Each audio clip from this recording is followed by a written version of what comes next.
Como fazer um inventário mais rápido e menos custoso para os herdeiros? Meu nome é Vivian Padilha, eu sou advogada de família e sucessões e hoje nós vamos falar sobre o inventário extrajudicial.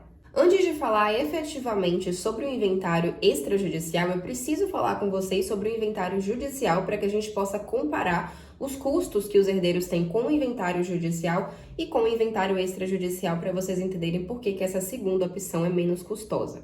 Quando os herdeiros precisam abrir um inventário judicial, existe primeiramente o pagamento de custas judiciais, que são de acordo com o valor dos bens deixados. Então, se o montante deixado for alto, as custas judiciais também vão ser altas, certo?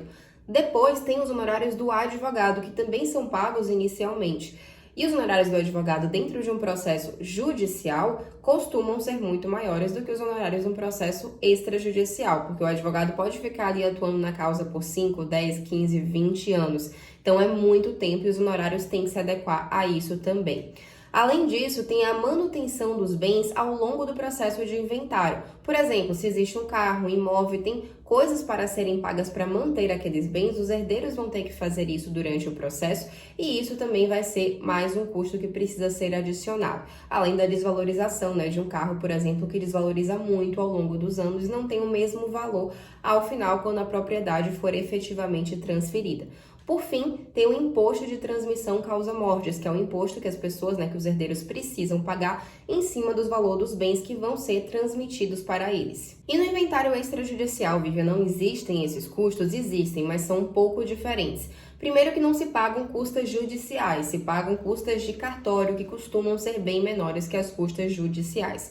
Além disso, os honorários de advogado, e aqui não é uma regra, vai depender do escritório de advocacia e da forma de atuação, mas costumam ser menores também, porque o advogado vai trabalhar menos tempo do que trabalharia no inventário judicial. Mas aqui vai depender, não é regra, certo?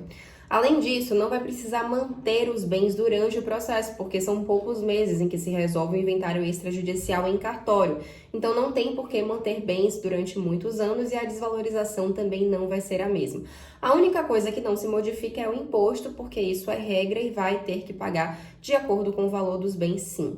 E o que é que faz com que o inventário extrajudicial seja muito mais rápido do que o inventário judicial? Principalmente a falta de litígio, a falta de briga entre os herdeiros, porque um dos requisitos para que se possa fazer um inventário extrajudicial é justamente a concordância de todos os herdeiros daquela família. Isso é muito importante e pode ser alcançado também através de negociações, mas eu vou falar disso mais para frente. Além da concordância de todos os herdeiros, outros dois requisitos que existem para que se possa fazer um inventário extrajudicial são: não podem existir herdeiros menores de idade ou incapazes e também não pode existir testamento, mas essa questão aqui já está sendo relativizada, porque se você abre o testamento judicialmente, que é um processo específico para isso, não existiria impedimento de abrir um inventário extrajudicial. Já existe esse entendimento em boa parte do Brasil. E naqueles casos onde os herdeiros parecem não conseguir chegar em um acordo entre eles, existe alguma forma de fazer um inventário extrajudicial? Sim, através de uma negociação. Por isso é muito importante buscar um profissional com perfil colaborativo, se você busca,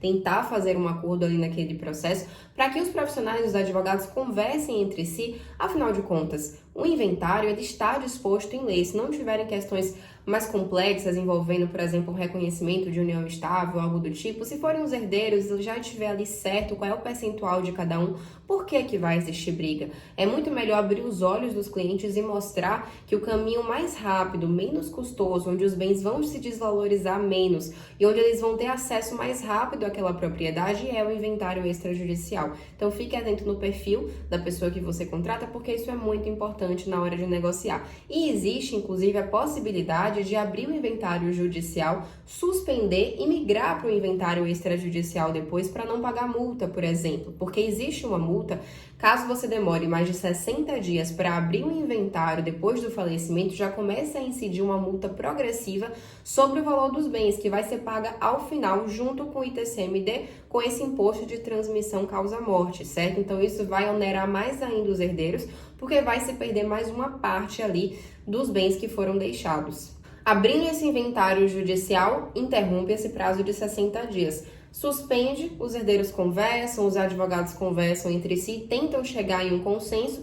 desistem do inventário judicial e migram para o inventário extrajudicial sem problemas. Então, qual é a conclusão desse vídeo aqui? O inventário extrajudicial, ele é mais barato, ele é menos custoso por conta daquelas questões que eu falei lá no início, das custas de cartório, da manutenção dos bens, dos honorários de advogado, e ele também é mais rápido, porque o juiz, ele tem inúmeros processos para decidir, muitas vezes são varas únicas, tem um monte de processo de família, tem processo de sucessões, tem outros inventários, então tem a própria demora natural da justiça pela alta demanda que ela tem. Além disso, quando existe litígio entre os herdeiros, um junta uma petição, intima o outro contesta, intima o outro, vai fazendo essas intimações, prazos e mais prazos, aí o processo fica concluído, o juiz demora meses para despachar e isso que vai tornando o inventário muito mais lento.